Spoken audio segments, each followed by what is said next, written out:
Hello, welcome to stained glass class. Today we're going to be talking about glass cutters. It's very important that you have a glass cutter that's not only comfortable to use, but that is going to work well for you. So we're going to talk about different types of glass cutters, starting off with this cutter, which is a gold tip cutter. It was designed and patented by the Fletcher Terry Company in the United States in 1880. It's the first glass cutter that has a wheel. That was a huge improvement. Before that, they were using industrial diamonds, which have a point which you drag across the glass. Or many centuries before that, they were actually taking two hot pokers and using those hot pokers to heat fracture the glass. So the wheel was really important. So if you think back to 1880, that's about when the Victorian era was at its height. And we think about all the different intricate shapes, sharp points, curves that were created during that period. I'm quite confident that this cutter is one of the things that really made that possible. This cutter is meant to be held between your first and second fingers. So there's a ball on the end, which can be used for tapping. I don't recommend that. We'll talk about that a little later. Between your first two fingers, there's three notches here. At one time, this was single diamond, double diamond, and plate glass. Now our glass has gone metric, so these don't exactly work for the purpose. They used to be used to break off little bits of glass by putting the glass in the notch and using that to force the glass to crack. So you put it between your two fingers, thumb on the back, first finger on the front. And I find that when I'm using this, I tend to keep my little pinky out, kind of like going to have tea with the Queen. So when you're using this cutter, you push it up onto the edge of the glass, switch from one side all the way over to the other side. The advantage of this cutter is it's very inexpensive compared to the other carbide cutters, but it doesn't last anywhere near as long. From my experience, one of the carbide cutters will generally last about 15 times longer than this cutter will. So although it's an excellent cutter to start off with, I would suggest once you get serious about stained glass, you're going to want to be looking a little further up the market to find something that's going to be a little more user-friendly. The next cutter that was brought onto the market, from 1880, there was really no improvements until the 1960s. And what caused that improvement to happen was the fact that people were now wanting to learn, they wanted to cut down on the learning curve. So they wanted to be able to pick up a glass cutter and be successful very quickly.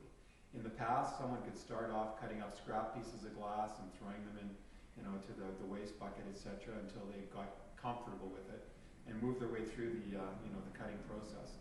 But if people were taking a stained glass class, they wanted to be able to learn to cut quickly. So this is called a super cutter made by Toyo. And this brass cutter was the first super cutter that they came out with. What's different about this cutter from the gold tip is really three important things. Number one, it has a very small wheel. That wheel is very important when you're doing difficult and intricate shapes. It allows you to track much more easily. Second of all, it has oil in the handle, so every time you push down on the cutter, a small amount of oil goes through a wick to the wheel of the cutter. Now that was a really important thing when you're using the gold tip cutters because they had a steel wheel. And if you didn't lubricate them fairly frequently, they didn't really roll nicely on the glass, and also they didn't seem to last as long and you didn't get as good a cut. With this particular cutter, to be honest with you, I don't put oil in it because it'll last a long time without the oil, and the oil tends to get on your patterns, and if you're doing fusing, you have to wash the oil off before you put the glass in the kiln. So it has a smaller wheel, possibility of taking off this screw and putting in oil if you decide you want to do that, and you can hold this like a pencil, which is much more comfortable for most people. The downside, I find, with the brass handle, I was getting numb fingertips from using this because when you're gripping it very tightly, it does put a lot of pressure on your fingertips and your nerves in your fingertips. But basically, you hold this one like a pencil, and same thing as the last one. You put it on the edge, switch all the way from one side to the other. I think maybe a lot of other people were having the same issues with the hardness of the brass. So the next evolution was to come up with an acrylic cutter. And these are also made by Toyo. They come in different colors. I have a green and a blue here to show you. They also come in pinks and purples. So this cutter, again, you could hold it like a pencil. There's a little bit of a groove on each side. Your fingers will rest in there. Small wheel, possibility of putting oil in it. And these all have swivels also. And sometimes when you first start using a swivel cutter, you start feeling as if you have to control the swivel. But believe me, the swivel is there for your benefit. The swivel will just follow whatever you do. You don't have to try and control the swivel. It will just make it a little easier to do some of those curves. So that was a bonus. Then there were a number of companies that came out with knockoffs of the Toyo cutters. So this is made by Inland. It's a K-Star cutter. Very similar and much less expensive. It has serrated edges along the side here, so again your fingers won't slip, and you just hold it like a pencil. Another cutter that was very popular in the 60s and 70s is the pistol grip cutter. This is a cutter that if you were having trouble with pressure with these first cutters that I've shown you, this cutter allowed you to use your whole arm and to get a lot more energy into your score. So basically with this same thing, you start and it also swivels. So it's a matter of just going from one side of the glass to the other. So as I say, the main advantage with this cutter was the ergonomic improvements that it had. However, I found this cutter to be very awkward to work with. I found that people either would use this finger to kind of guide the swivel on it, or they would take this thumb and they would put behind it. And now you're using two hands to do what you really should be able to do with one. I really find it's quite critical to be able to hold the glass down while you're scoring it. And so with this cutter, that became a little bit of a challenge. The next evolution in glass cutters was the Thomas grip. This is also made by Toyo. And what they did is they took the advantage of the pistol grip cutter, which allowed you to get your whole arm behind your score, and the flexibility of the straight cutter, where you could put your two fingers down towards the end and have complete control in your score.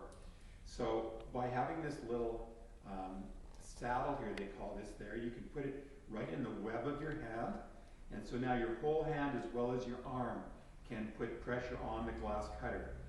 Your fingers can go here to guide it. They no longer have to grip it tightly, so your fingers are not going to there's not going to be as much fatigue when you're using this cutter.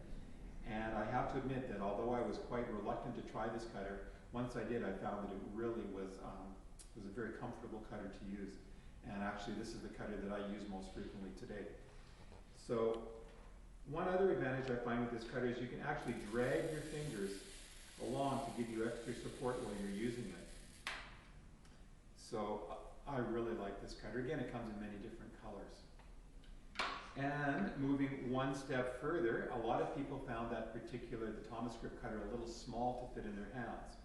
So the next evolution is called the tap wheel cutter. And this has two major differences. First of all, you can adjust the length of it. If you take off the ball, which could be used for tapping, but is really there to allow you to put oil in the handle, you can, if you want to make it small, then this is the way you would keep it. On the other hand, you could take this off and flip it over, so that if you have a little bigger hand, it's going to fit in there nicely. I like my fingers to be right on this gnarled edge, so this is actually too big for me. And if that is not enough, you can actually take this little spacer, put that on first, and put that on, so you're really, set for a big hand. Or of course, you can flip it around and just use it the way it came, which is probably what I would do. And the other advantage of this cutter, the reason they call it a tap wheel, is that it actually has a serrated edge on the inside of the cutter wheel. So as you're going along, it's going tick, tick, tick, tick, tick, tick, tick into the glass. And that's giving you a little more of a physical advantage when you're actually scoring the glass. So actually this cutter in its smallest metamorphized shape is probably the best for me. So I will just demonstrate how that works. And it's wonderful. It's a great cutter. Again, it comes in many different colors. So what I would recommend is that when you are choosing a glass cutter, go into your local glass shop, try out all these different cutters and find one that feels comfortable. Although I have to tell you that if you're just to pick one of the higher end cutters, you're going to get used to it no matter what. So even if it doesn't feel comfortable right off the bat, with practice, you're going to find that they're going to last longer, they're going to feel more comfortable, and you're going to get a lot more life out of one of the carbide cutters than you ever will out of the steel wheel cutter. So that's it for today. I hope you have a good day, and thanks for watching.